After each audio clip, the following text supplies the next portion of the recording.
ouvrir nos Bibles. Je veux vous voir avec vos Bibles. Bien-aimés, nous tous avec nos Bibles, nous sommes en train de parler sur la puissance de la parole. Cet après-midi, je ne sais pas si nous allons terminer cet enseignement aujourd'hui par rapport à ce point ici. Parce que nous sommes en train de continuer de parler sur la puissance de la parole. Ceux qui n'étaient pas avec nous, ils ont vu combien nous sommes en train de montrer que la parole peut construire. La parole aussi peut détruire. Il y a beaucoup de gens qui ont détruit leur vie à cause de la parole. Il y a beaucoup qui ont construit leur vie à cause de la parole. Regardez, aujourd'hui nous allons parler sur la vie de Marie, Marthe et Lazare. Rappelez-vous dans la Bible de l'histoire de Marie, de l'histoire de Marthe et de l'histoire de Lazare. Et nous allons lire ensemble avec vous. Regardez ce que nous allons lire. Dans Luc chapitre 10, verset 38 à 42. Luc chapitre 10. Nous allons lire ensemble et regarder. Comme Jésus était en chemin avec ses disciples, il entra dans un village et une femme nommée Marthe le reçut dans sa maison. Elle avait sa sœur nommée Marie qui s'était assise au pied du Seigneur, écoutait sa parole. Je n'ai pas écrit les versets dans les tableaux. Plutôt les chapitres que nous lisons, regardez dans vos Bibles. Ces versets que j'ai écrits dans les tableaux, c'est notre enseignement, nous sommes en train de continuer. Ça, ce n'est que l'introduction. Regardez, il dit dans le verset 40.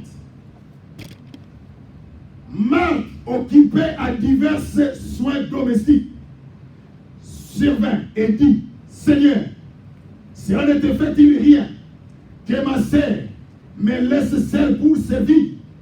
Dis-lui donc de m'aider. Vous avez vu? Nous sommes ensemble avec vous. Regardez, nous sommes en train de partir. Dans le verset 41, le Seigneur lui répondit, Marthe, Marthe. Vous allez lire dans le texte, vous voyez que le Seigneur appelle le nom de Marthe 2 fois. Si vous regardez une personne, citez le nom de personne 2 fois. Ça signifie soit la personne est triste ou soit la personne est dans la joie. C'est pour cela que le regret est manifesté par la citation des noms 2 fois. Il dit Marthe, Marthe. Regardez, il dit, tu t'inquiètes et tu t'agites pour beaucoup de choses. Regardez dans le verset 42. Une seule chose est nécessaire. Marie a choisi la bonne part qui ne lui sera point ôtée. Bien, mais nous venons de lire avec vous. Je veux maintenant, nous devons être sérieux cet après-midi. Parce que l'enseignement que je vais vous parler, si vous ne comprenez pas cette introduction, vous n'allez pas comprendre la pensée de ce que nous sommes en train de parler sur la puissance de la parole. Bien aimé, regardez dans le verset 39. Elle avait une sœur nommée Marie qui s'était assise au pied du Seigneur. Écoutez sa parole. Vous avez vu ça? Dans le verset 39. Marthe, le Seigneur est venu dans leur famille. Le Seigneur est venu dans leur maison. La première personne à recevoir le Seigneur, c'était Marthe. Si vous ne comprenez pas ces versets, ce sera difficile de comprendre la suite. Suivez très bien. Celui qui va recevoir le Seigneur, premièrement, c'est Marthe. Il va recevoir le Seigneur, mais la Bible nous dit qu'il avait sa sœur du nom de Marie. Qui faisait quoi? Qui restait sous les pieds du Seigneur et qui écoutait la parole de Dieu. Et regardez maintenant les paroles du Seigneur dans le verset 42. Le Seigneur dit, nous allons commencer dans le verset 41 pour avoir l'idée. Le Seigneur lui répondit, Marthe, Marthe, tu t'inquiètes et tu t'agites pour des choses. Pour beaucoup de choses. Quelles sont les choses qui t'inquiètent? Nous allons monter. Regardez les choses que le Seigneur regrette dans la vie de Marthe. Dans le verset 38, et plutôt 40, Marthe est occupée à divers soins domestiques. Est-ce que vous avez vu les choses que le Seigneur est en train de regretter pour Marthe? Il lui dit, servait et lui dit, Seigneur, cela ne te fait-il rien que ma sœur me laisse seule pour servir? Servir quoi? À manger. Et il lui dit, dis-lui donc de venir faire quoi? De m'aider. Quand est-ce que la sœur va demander à Jésus que sa sœur vienne l'aider? C'est au moment où la sœur écoutait quoi? La parole de Dieu. Nous sommes devant deux sœurs. Nous avons une sœur qui s'appelle Marthe et une autre sœur qui s'appelle Marie. L'autre qui s'appelle Marthe, lui, toute sa vie, il consacrait sa vie dans la cuisine. Ce n'est pas mauvais de manger, ça nous donne la force. Mais je suis en train de vous montrer par cet enseignement. Vous allez comprendre les résultats de tout ce que nous faisons aujourd'hui.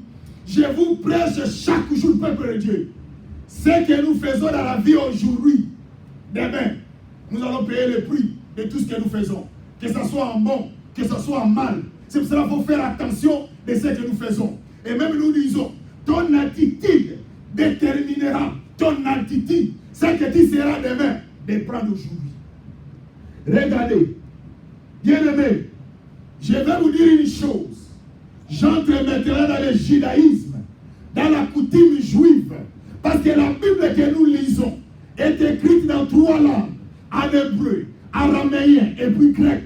Le Seigneur parlait la langue grecque, parce que la langue grecque c'était la langue commerciale, c'était la langue courante, c'était la langue à cette époque-là. Mais le Seigneur était un araméen, il parlait la langue araméenne.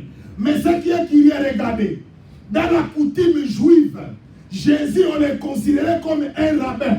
Dans la coutume juive, un rabbin ne peut pas se retirer avec une femme à côté. C'est une interdiction dans leur coutume. C'est pour cela que Marthe est venue vers Jésus pour dire à Marie, pour dire à Jésus, Seigneur, est-ce que tu ne peux pas demander à ma sœur de venir m'aider parce que je cuisine seul? Est-ce que vous êtes les femmes?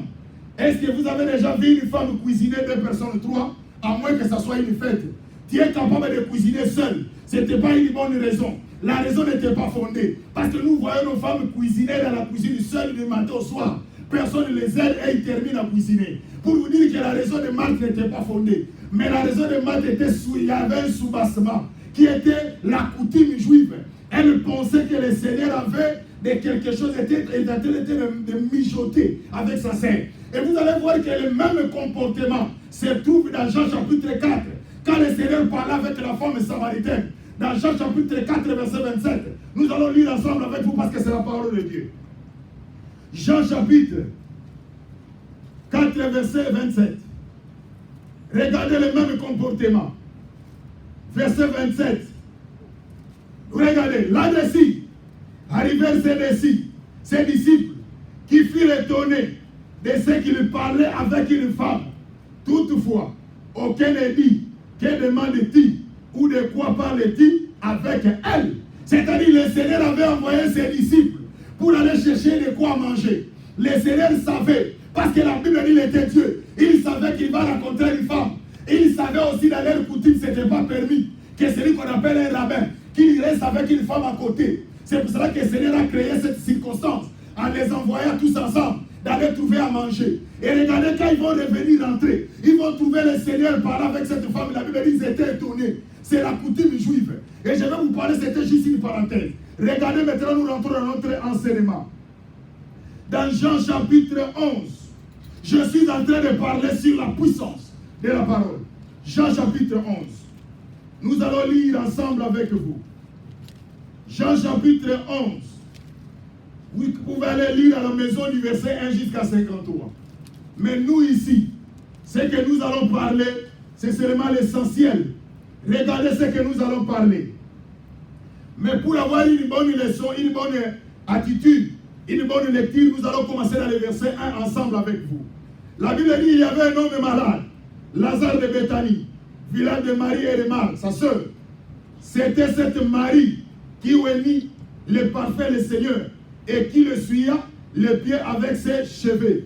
Vous savez, quand une femme utilise ses cheveux, c'est-à-dire, cette femme-là avait considéré le Seigneur, parce que les cheveux, c'est ça qui fait la valeur d'une femme. Et c'est pour cela que vous voyez même les femmes mettre des cabellos, parce qu'ils veulent que ça descende jusqu'en bas. Pour vous dire que c'est très important. Donc pour vous dire que la femme aime les cheveux. Donc c'est vraiment très important pour elle. Mais cette femme a pris ses chevelures. Il va utiliser ça pour le Seigneur. Bien aimé, combien c'est important. C'est pour cela, si vous regardez dans les textes, vous allez voir. Le Seigneur dit, l'acte que tu viens de poser, on parlera de toi dans le monde. Parce que tu as donné le meilleur de toi. Mais lorsque nous donnons le meilleur de nous au Seigneur, le Seigneur aussi est toujours reconnaissant envers nous. Regardez, nous descendons. Il dit, c'était son frère Lazare qui était malade. les sœurs envoyèrent dire à Jésus, Seigneur, voici celui que tu aimes est malade. Parce que les seigneurs fréquentaient cette famille. Ils étaient devenus amis avec Lazare. C'était merveilleux. Les seigneurs aussi avaient les amis. C'est pour cela que je vous dirai, peuple de Dieu, ce que j'ai aimé dans la Bible, si vous lisez dans la Bible, dans Psaume 119, je crois qu'en descendant en bas, 62-63, David a dit, mes amis, ce sont ceux qui te craignent, ceux qui gardent tes ordonnances. Je suis l'ami de tous ceux qui te craignent. Bien-aimés, nos amis, ce sont les gens qui connaissent le Seigneur. Parce que ce sont ceux-là qui partagent avec nous des bonnes semences. C'est pour cela que la Bible nous dit, les mauvais amis, c'est les mêmes de corrompre les mains de bonnes mères. C'est-à-dire que lorsque vous avez des amis qui sont mauvais, bien aimés, ils peuvent vous détruire dans votre vie. C'est pour cela qu'il faut faire attention avec vos amitiés. Je ne vous sépare pas avec vos amis, mais il faut prendre ce qui est bon, ce qui est mauvais, mettez de côté. Regardez ce qui est plus important. Après avoir entendu cela, Jésus dit, cette maladie n'est point à la mort, mais elle est pour la gloire de Dieu, afin que le Fils de l'homme soit glorifié par elle. C'est-à-dire, vous allez voir que la Bible nous démontre qu'il y a d'autres situations dans la vie des gens. Il faut faire attention, il ne faut pas tout appeler les diables. D'autres situations, le Seigneur permet pour sa gloire. C'est pour cela que vous allez voir une personne frappée de Dieu. Vous pensez qu'il a mal fait, il a des malédictions dans sa famille. Non. C'est peut-être Dieu qui a voulu, parce que quand Dieu va intervenir au travers de cette guérison, les autres personnes qui ne le croient pas croient ces Dieu-là. Regardez, vous allez voir. Dans le verset 5, oh, Jésus aimait Marthe et sa sœur et Lazare. Vous voyez que l'amour de Jésus était sur ces trois personnages. Oh, c'est merveilleux. Mais vous allez voir les autres personnes qui aiment l'autre, qui n'aiment pas l'un. Non, la Bible nous interdit, il faut aimer tout le monde. C'est pour cela que la Bible nous dit, aimez-vous les uns les autres comme je vous ai aimé. Regardez ce qu'il dit. Regardez, lors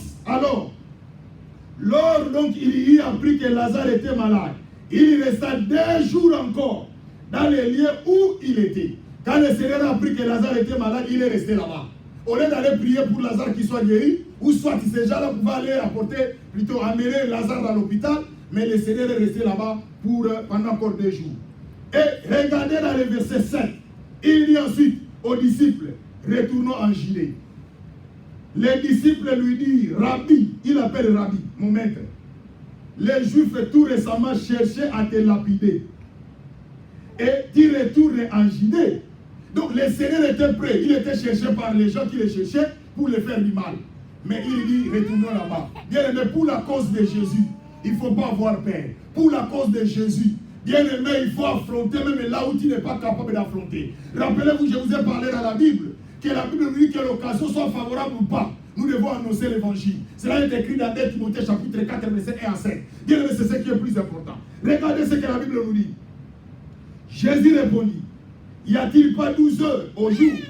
Si quelqu'un marche pendant le jour, il ne broche point, mais parce qu'il voit la lumière de ce monde.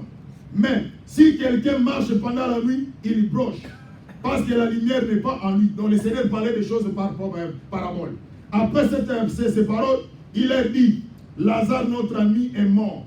Je vais le réveiller. Parce que ces disciples ne croyaient pas, ils ne comprenaient pas le langage du Seigneur. C'est pour cela que le Seigneur les a dit la vérité, que Lazare est mort, je vais aller le réveiller. Regardez la réaction de ceux qui étaient autour de Jésus. Les disciples lui disent, Seigneur, s'il dort, il sera guéri. Ils ont fait l'ironie. Il sort. Regardez dans le verset 13. Jésus avait parlé de sa mort. Ils crurent qu'il parlait de l'assouplissement du sommeil. Voilà l'incompréhension de ceux qui sont autour de Jésus. Bien aimé, l'incompréhension n'a pas commencé aujourd'hui. Il y a des gens qui sont incompréhensifs vis-à-vis du Seigneur. Ne vous en faites pas, donnez-leur du temps, ils comprendront un jour. Même ce que nous faisons, les gens ne nous comprennent pas. Les gens pensent que nous sommes des fous. Mais un jour, on va comprendre. Ce qu'on dit, laissez ou donner la chance aux gens, laissez le temps au temps. Et ce que nous regardons, c'est quoi?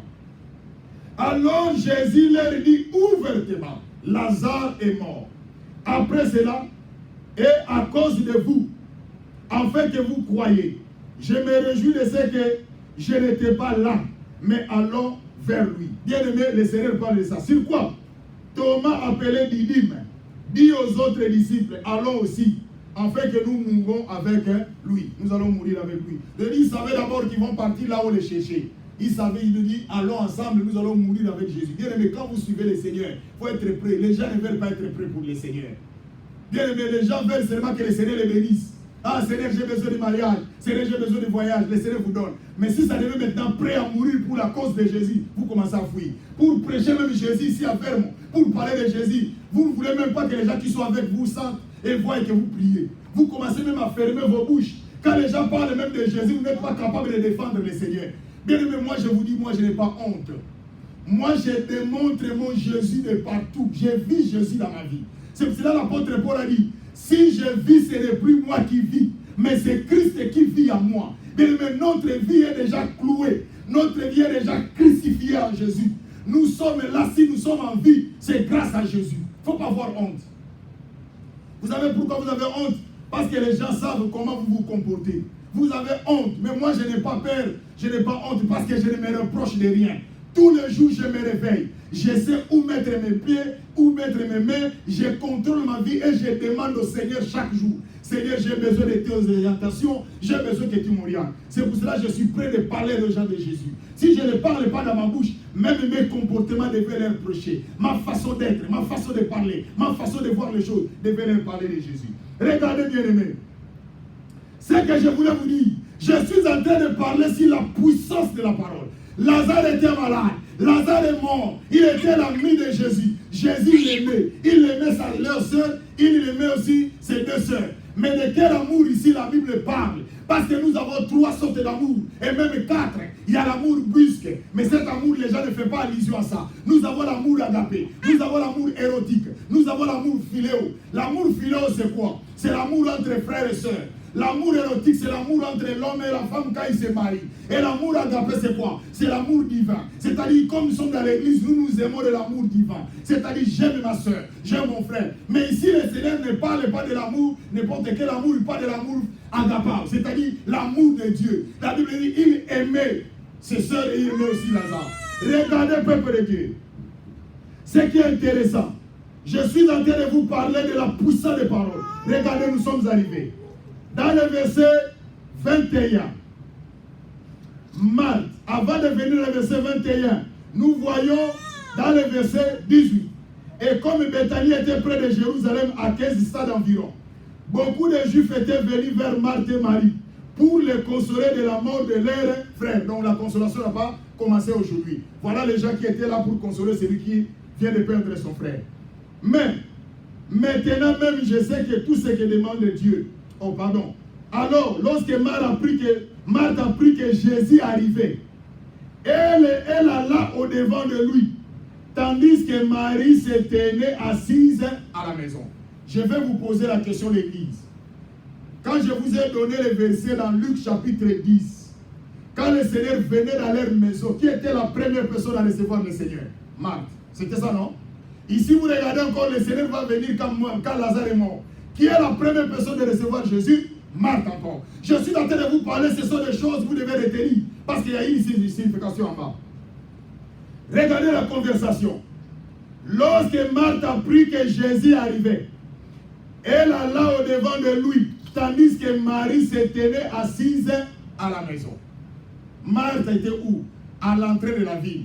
Marie était où? À l'intérieur de la maison. Les deux personnages viennent de perdre qui? Leur frère. Regardez les deux attitudes. L'autre, il est à l'entrée de la ville. L'autre est à l'intérieur de la maison. Vous allez voir les soucis. Vous voyez, Marthe n'a pas vraiment de soucis. Vous allez voir ça. Je vais vous démontrer. Et pourquoi je suis en train de vous donner tout ça? Pour vous faire comprendre la puissance de la parole. Maintenant, Jésus va venir. Toujours Marthe, c'est elle qui est toujours en premier. C'est pour cela que la Bible nous dit, les premiers seront les derniers seront les premiers. Faites attention. Et la Bible nous dit maintenant, dans le verset 22, mais maintenant, plutôt 21, Marthe dit à Jésus, retenons le verset 21, Marthe dit à Jésus, Seigneur, si tu étais ici, mon frère ne serait pas mort. Regardez ce texte-là, regardez cette phrase-là, que Marthe vient de prononcer. Il dit, Seigneur, si tu étais ici, mon frère ne serait pas mort. Regardez les réactions de Jésus en bas. Dans le verset 22.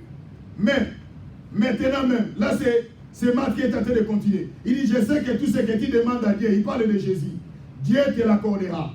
Jésus lui dit, dans le verset 23, ton frère ressuscitera. Ça c'est le Seigneur qui lui parle. Celui qui lui parle, c'est qui? C'est le Seigneur. Mais or, Marthe avait bien parlé que Tout ce que tu demandes à Dieu, Dieu fait quoi? Il te l'accorde.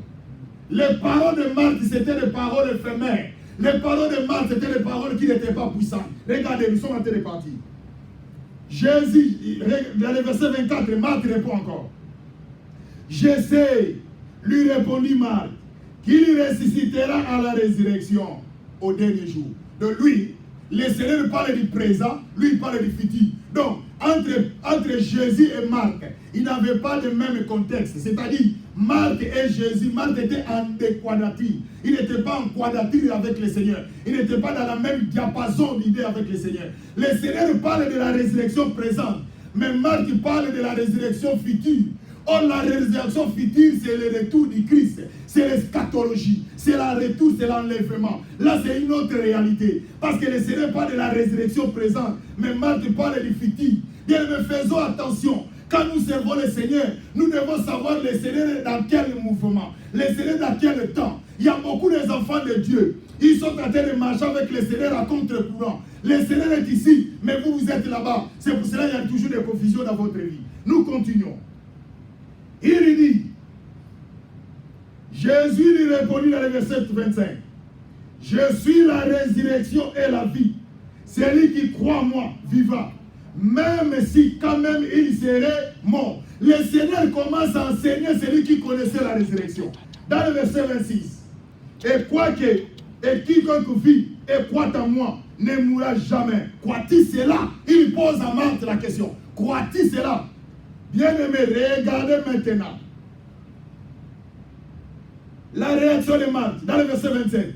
Elle lui dit, oui Seigneur, je crois, tu es le Christ, le Fils du Dieu, qui devait venir dans le monde. Regardez dans le verset 28. Et ainsi parlé, elle s'en alla. Le Seigneur vient de révéler une révélation, vient de faire sortir une révélation dans la vie de Marthe. Mais Marthe n'était pas là. Marthe ne s'intéressait pas des choses de Dieu. Bien aimé, est-ce que vous comprenez ce que je suis en train de vous dire dans l'église? Il a tenté, le Seigneur tentait de révéler des choses importantes. Mais Marthe ne prenait pas attention à ça. Ce sont des catégories de gens que nous voyons dans les églises. Quand la parole est prêchée, il y a d'autres personnes qui ne sont pas ici. Ils sont déjà en dehors, mais nous sommes à l'intérieur. Regardez maintenant. Ayant ainsi parlé, il s'en alla. Puis elle appela secrètement Marie, sa sœur, et lui dit, le maître est ici et il te demande. Est-ce que le Seigneur avait demandé Marie? Est-ce que vous me suivez? L'église, réveillez-vous. Est-ce que vous avez vu ici le Seigneur demande à Marthe de m'appeler Marie? Jamais. Regardez les mensonges. C'est-à-dire, le Seigneur lui parle des choses secrètes, des révélations. Lui, il fait quoi? Il fait des prétextes ici, il fuit. Elle fuit, la femme est en train de fuir. Bien aimé, combien de personnes fuient la parole de Dieu? Le Seigneur révèle à Marthe des choses, des révélations qui peuvent donner la vie à leurs frères. Marthe n'a pas compris. Elle fait quoi? Elle parle. Le Seigneur dit, tu crois cela? Au lieu de dire oui, ici il n'a pas dit oui. Qu'est-ce qu'il dit? Il va aller demander. Marie dit, le Seigneur te demande. Le Seigneur n'a jamais demandé. En d'autres termes, il a fait la fuite. La fuite de responsabilité. Beaucoup des enfants de Dieu ne veulent pas qu'on leur parle de leurs péchés. Quand on touche à leurs péchés, ils fuient. Il dit non, trop c'est trop. Pourquoi il parle de ça? Bien aimé, laissez les diables. Il faut découvrir, faire sortir les diables dans votre vie. Bien aimé, pourquoi vous souffrez à la place du diable? Regardez maintenant. Nous terminons avec le problème de Marthe. Vous avez vu quand Marthe est venu rencontrer le Seigneur, dans le verset en haut, la Bible dit qu'il était le premier. Quelle était son attitude? Regardez.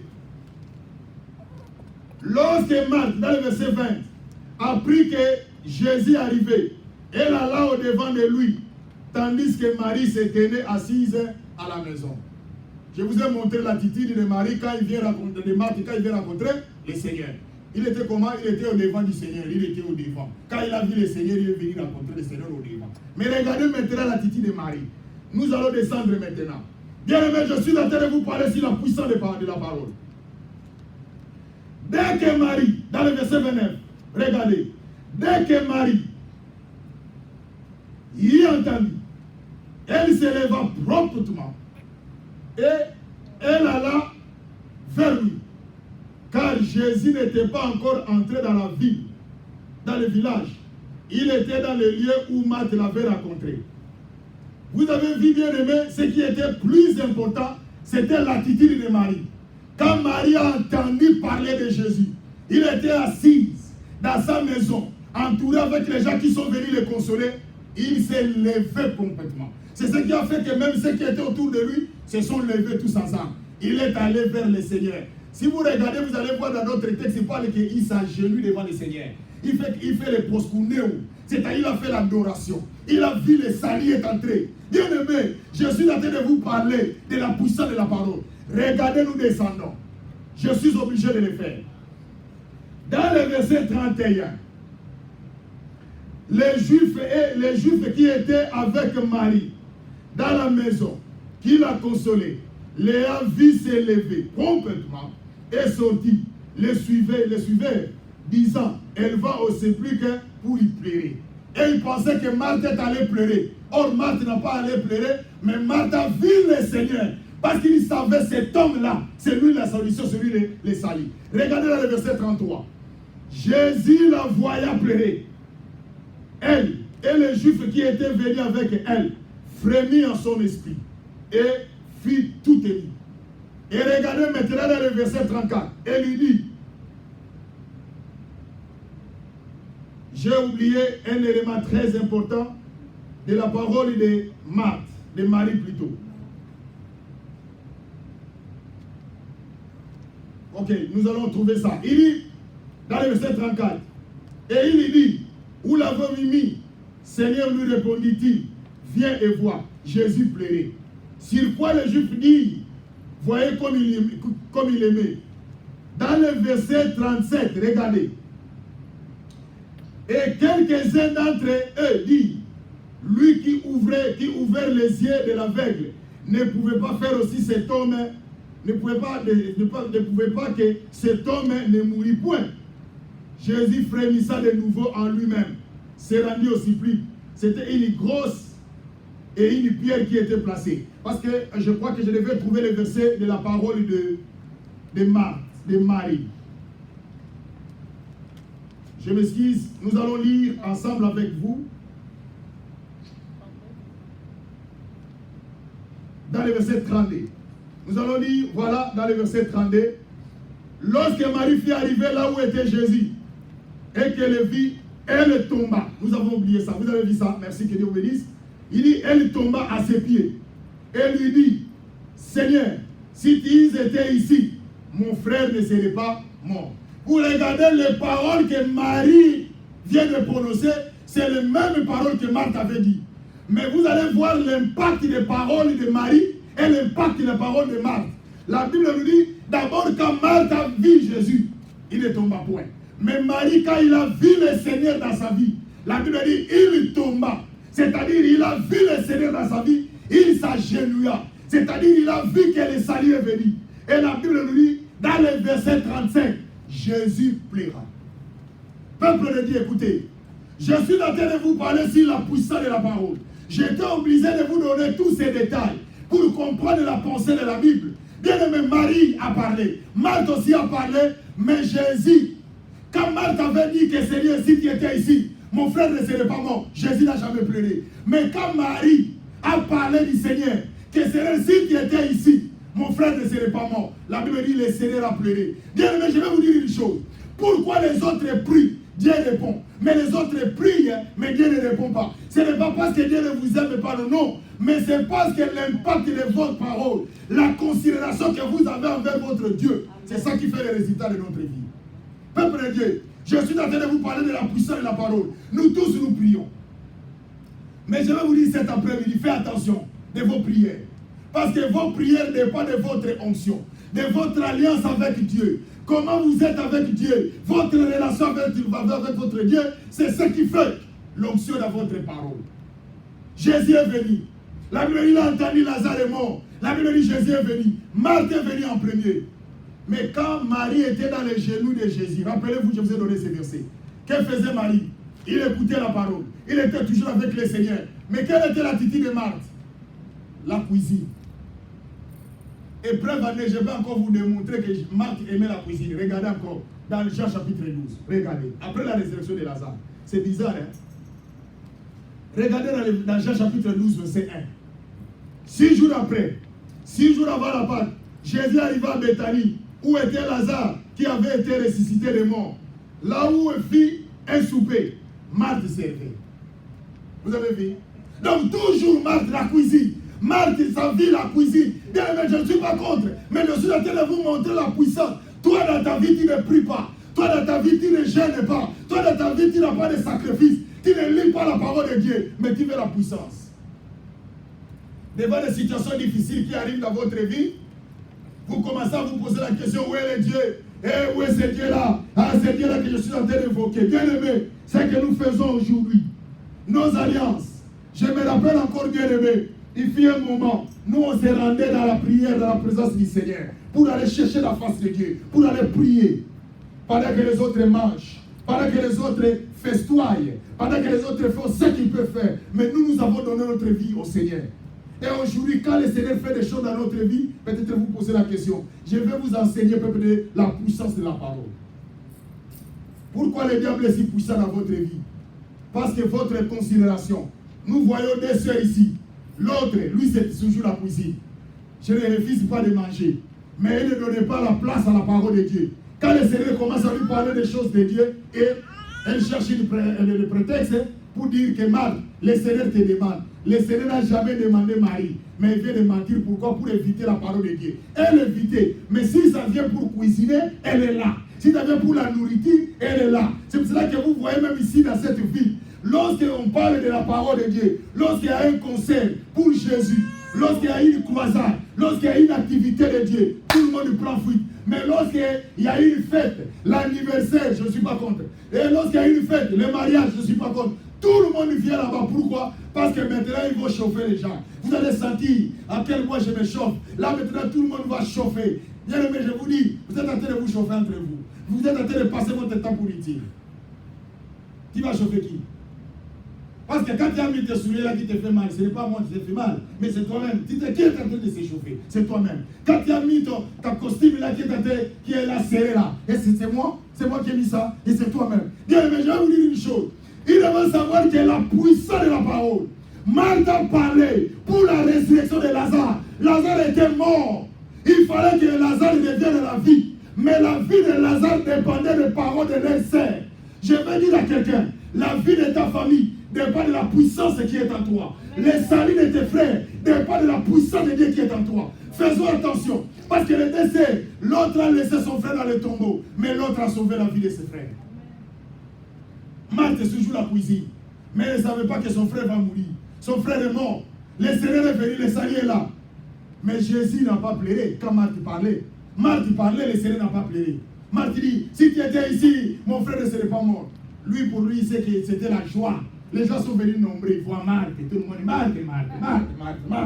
Là, Marthe est très content. Et d'abord, vous allez retrouver où était Marthe à l'entrée de la ville. Où était Marie? À l'intérieur. Vous sentez même les soucis de Marie et de Marthe différents. Donc Marthe, il n'avait même pas donc cœur. I don't mind. J'ai dit, lui n'est pas là, je ne suis pas là. Lui, pour lui, qu'il voit les gens. C'est pour cela que vous allez voir même dans les familles. Vous avez votre sœur, vous êtes en deuil, vous êtes en deuil, vous avez venu de perdre notre cher. Lui n'est pas là. Lui, avec les amis, il dit, j'ai cherché cette occasion, je n'ai jamais réussi ça. Vraiment, cette occasion de voir nombre de gens venir chez nous. Et je n'ai jamais trouvé. Donc pour lui, il résume de cette façon. Au lieu de voir quelqu'un vient de mourir, la vie de quelqu'un vient de partir. Non, lui n'est pas là. Quand on commence à donner de l'argent, lui, il est très content parce que les amis vont réunir de l'argent pour lui. Et c'est ce que nous avons vécu. Bien aimé, je me rappelle quand j'ai perdu ma mère. C'était douloureux, c'était pénible pour moi. Ma mère est morte. Je l'ai vue à 4 h du matin, depuis qu'elle est morte. Ma mère est morte 3 jours avant. Mais je vais le voir 4 heures avant l'enterrement. Pourquoi? Non parce que je n'ai pas voulu. Le cercueil est là, mais je ne peux pas aller. Je n'ai pas le temps. J'étais seul. C'est pour cela que vous me voyez. Je vous dis de la vérité. Bien aimé, je suis du genre, je ne vous cache rien. Je ne recule jamais. Tout ce que je fais, je vais toujours au bout. Moi, dans ma vie, j'ai des zéros. Je vais vous dire une vérité. Il y a des zéros dans la vie. Il y a les zéros de celui qui a essayé, qui a eu 0. Il y a aussi les zéros de celui qui n'a pas essayé, il a eu 0. Moi, je préfère avoir 0, mais j'ai essayé. Parce que la personne qui a eu 0, qui l'a essayé, il a de l'expérience. Mais celui qui n'a pas essayé, il a eu 0, il n'a même pas de l'expérience. Voilà pourquoi, bien aimé, j'ai été abandonné. Et je vous dis, à cette époque que ma mère est morte, j'étais pasteur toujours. Et j'ai dirigé une église. Ma femme est là, il vous dira. Bien aimé, je devais aller chercher les instruments. Je devais aller voir de la distance là. Et je me rappelle encore, je devais me mettre, il y avait une place. Mon bailleur avec sa femme devait venir rendre visite, c'est-à-dire venir dans les deuils. Je les ai cédé la place, moi qui viens de perdre ma mère, ils se sont assis dans ma place là-bas devant. Et moi j'étais là-bas en dessous des instruments, moi qui viens de perdre ma mère. C'est pour cela jusqu'aujourd'hui, je ne supporte pas la mort. Même il y a un deuil, je n'aime pas aller là où il y a le corps. Ça me fait très mal. J'ai vu ma mère à 4h du matin. Tout le monde était là, bien aimé. Et je vous dis maintenant, quand les gens commençaient même à cotiser de l'argent, moi je faisais sortir. Mais tous les autres, ils prenaient de l'argent. Et ce sont les amis qui venaient donner de l'argent. Je n'ai reçu aucun sou. Je n'ai vu zéro. Je me rappelle encore, il devait aller prendre les cercueils. Il restait quelque chose pour payer. Personne ne peut payer les cercueils, on ne peut pas libérer les cercueils. Et j'étais obligé d'aller téléphoner pour signaler quelqu'un d'aller rapidement pour payer les restes. C'est pour cela que vous me voyez bien, mais ne vous en faites pas. Je ne recule jamais de ce que j'ai fait. J'ai appris à être déterminé. Moi, j'ai toujours dit, je ne peux pas mourir comme ça sans dire un mot. Je ne peux pas mourir comme ça. Jamais. Et je ne recule jamais. Tout ce que nous faisons, si nous faisons ça dans la bonne voie, Dieu sera avec nous. Peuple de Dieu, je suis en train de vous parler sur la puissance de la parole. Peuple de Dieu, Lazare était mort. Il fallait que quelqu'un utilise la puissance. Marthe était là. Marie était là. Je me pose la question si Marie n'était pas là. Lazare ne serait pas ressuscité. Mais la Bible nous dit, Marthe, toujours la cuisine. Bien aimé, tout ce que nous faisons aujourd'hui, toi qui es là, tu es encore jeune. Tu penses que tu es en train de négliger ta jeunesse. Il dit non, moi je fais ceci. Tu ne sais pas ce qui arrivera demain. La puissance de la parole, c'est aujourd'hui. Marie, quand le Seigneur est venu, Marie était là. Il était toujours tout près du Seigneur. Il dit, Seigneur, je vais attendre. Je sais que je vais cuisiner. Mais maintenant, j'ai besoin de la parole. Il dit, mais combien de fois vous venez à l'église? Combien de fois vous venez à l'église? Parce que tout va bien, parce que tout va très bien, mais vous ne savez pas un jour. Cette puissance que nous recevons quand nous prions. Nous avons la prière de vendredi ici. Combien de personnes viennent? Nous cherchons la face de Dieu. Mais quand il y a des situations difficiles, hey, où est le Dieu? Où est le Dieu? Bien aimé, il y aura un moment, tu peux citer le Dieu de Pasteur Vam, mais tu as besoin aussi de ton Dieu. Il y a d'autres situations qui vont te retrouver seul. Il y a d'autres situations qui vont te retrouver seul. Je me rappelle encore un jour, nous avons terminé une campagne avec l'évangéliste Ekiziamine. Et il y avait des gens qui sont tombés là. Et après, il a prié pour les gens, il y a des gens qui se sont levés. Et il y a une sœur qui va rentrer dans leur maison, l'esprit va les récupérer dans leur maison. Bien aimé, c'est la première fois que j'ai entendu ce que nous voyons dans les films, je l'ai vécu. Et la fille était dans la chambre, la lampe était éteinte aussi. Et vous sentez, il y a une voix qui sortait, la voix d'un démon. Et son frère ne connaissait pas le Seigneur. Il voulait aller retenir sa sœur. La puissance qui était dans le corps de sa sœur, elle a mordu son grand frère. Malheureusement aussi son grand frère est mort. Et ils sont venus rapidement nous appeler. On devait déjà réunir les matériels parce que c'était le dernier jour de la campagne. Et nous sommes allés pour aller faire la délivrance. Bien aimé, c'est pour cela moi j'ai toujours l'habitude de dire, même si je suis ici aux États-Unis, même si Dieu m'a béni, je n'oublierai jamais ce Dieu-là. Même si j'ai les biens, je réservais toujours un temps pour la face de Dieu pour prier. Parce que je suis en train de sauver ma vie. Je suis en train de sauver ma famille. Parce que je ne sais pas devant les démons la puissance de la parole qui compte. Ce ne sont pas tes habits. Ce ne sont pas tes capacités, ton argent. Mais ce qui compte, c'est la puissance de Dieu. Lazare est mort. Il fallait que Lazare soit ressuscité. Et la Bible nous dit, Marie a dit, Seigneur, si tu étais ici, mon frère ne serait pas mort. Et la Bible nous dit, le Seigneur pria, Lazare est ressuscité. Bien aimé dans le Seigneur, la puissance de la parole. Ce qui est plus important dans notre vie, c'est la puissance de la parole. Peuple de Dieu, réveillez-vous. Nous avons besoin de cette puissance.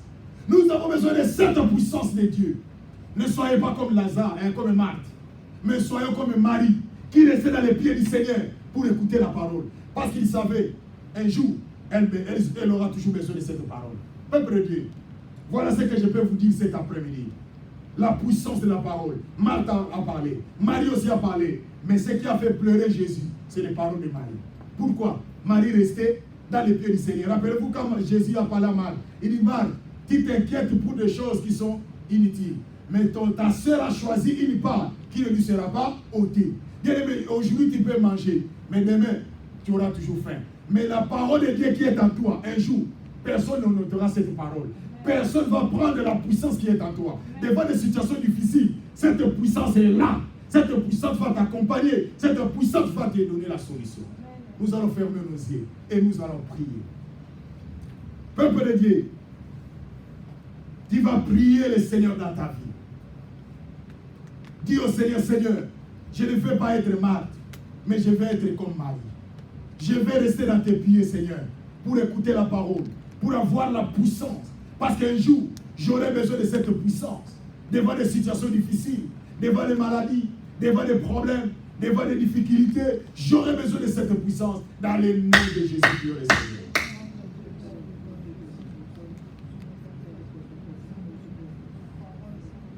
Oh Dieu de la Bible, oh le Seigneur de gloire, Yahweh, nous avons compris. C'est toi qui es notre Dieu, c'est toi qui es notre Père. Yahweh, je ne vais pas être Marthe, mais je vais être comme un mari. Yahweh, nous avons besoin de toi. Oh mon Dieu, mon roi. Il n'y a que toi, le Seigneur de gloire. Oh mon Dieu. Oh Jésus. Oh mon Dieu. J'ai besoin de toi. J'ai besoin de toi, mon Dieu. Manifeste-toi. Seigneur, marche avec moi. Marche avec moi, Seigneur. Hey! Dans le nom de Jésus. Et la grâce et la famille. Alléluia. Alléluia. Oh le Seigneur. Nous avons besoin de ta puissance. Seigneur, nous avons besoin de ta puissance. Alléluia. Bien-aimé, prie les dieux. Oh Jesus. You are here, turning lives around. Lift up your hands. Nous avons besoin de toi. Manifeste-toi, Seigneur. You are here. You are working miracles. I worship you. Manifeste-toi, Dieu de la vie. Hey, Yaya. I call it way big miracle. God bless you.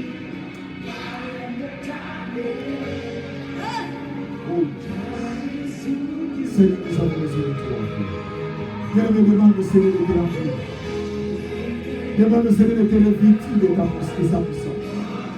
Que ta vie soit remplie de la puissance de Dieu. Dans le nom de Jésus. Prie le Seigneur. Jesus. Seigneur.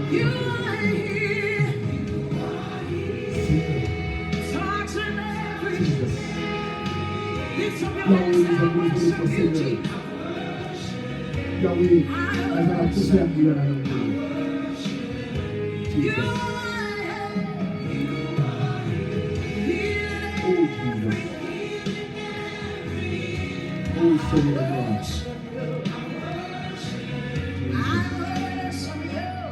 Wave your hands to me.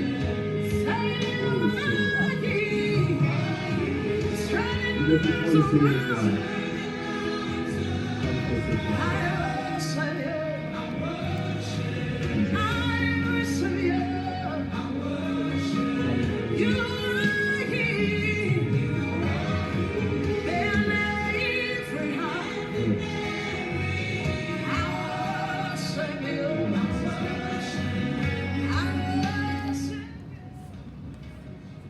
Seigneur notre Dieu, nous te disons merci parce que tu es notre Dieu.